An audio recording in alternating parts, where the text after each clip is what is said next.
You know what that tells me? He's fumbling around in there, and the trooper just takes it away from him because it's just taking too long. We'll see on the videotape, as if they were on the steering wheel and then jerk them like he's going off the road. My name is Lieutenant Colonel Lee Roger Wolfgram, and I am a storyteller.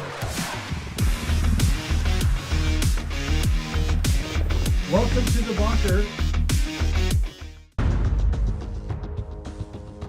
A new series. There's always a dumbass. The dumbass may be the defendant. The dumbass may be the police officer. The dumbass may be the charging attorney.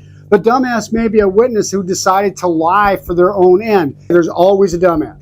When someone's charged with a crime, the state has to provide a statement of probable cause. And let's go through this. I wanted to give you a little bit of introduction into why I call it a statement. There's probably a dumbass, and they call it a statement of probable cause. On February 10th of 2022, approximately 17:29 hours, trooper responded to a vehicle that was off the road eastbound on Interstate 94. Trooper arrived and observed a 2013 Impala, expired Minnesota license plates. Here's the first dumbass. If you're going to be out driving and if you have used any chemicals or you've had any alcohol, you're going to get stopped by the police. It's one of the number one things that police use as a stop. Once they stop you, they can expand the stop into whatever it is that they think that they've got an investigation for. Get your tabs. What are they, 50 bucks? Get your tabs. And now you're going to get stopped for tabs. And guess what? Anything they see during the course of that stop, to include your actions and behavior and conduct, that all could be probable cause for an investigation. That's what we're reading here. Oh, by the way, everything is recorded. The officer's wearing a body-worn camera. There's a squad camera that's running the entire time in the squad car. Everything you're doing is being recorded. So guess what? There really isn't anything that's not going to be recorded. So don't be a dumbass.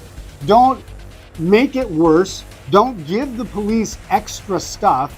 Try to minimize any kind of interaction. Be cooperative with the police, but don't give them more to investigate. But let's read a little bit more. And we could talk about dumbassery. The driver located his wallet and began to look for identification. Trooper grabbed the identification from the wallet. You know what that tells me? He's fumbling around in there, and the trooper just takes it away from him because it's just taking too long. We'll see on the videotape, my guess, okay?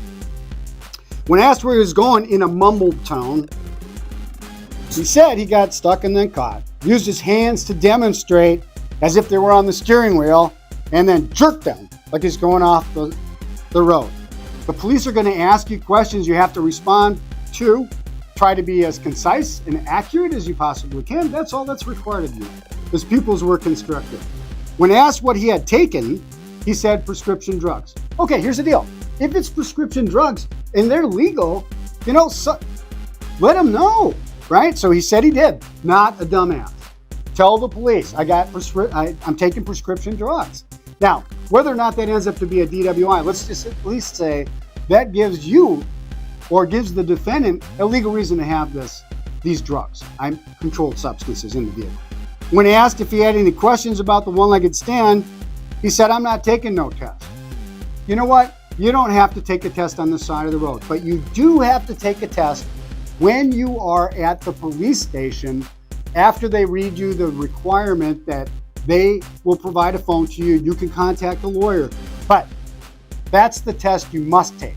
The one on the side of the road is a statement of probable cause. If this guy is thinking that he's not steady on his feet, don't do those field sobriety tests, right? It's just not going to help you. What it's going to do is it's going to actually have your dumbass stumbling around doing things that you're not capable of doing. Don't think you're going to beat the test if you don't think you're going to beat the test. It doesn't help. No one passes those tests when they're loaded. You can't do it. Here's my commentary about dumbassery, okay? Don't drive around with a car with expired plates.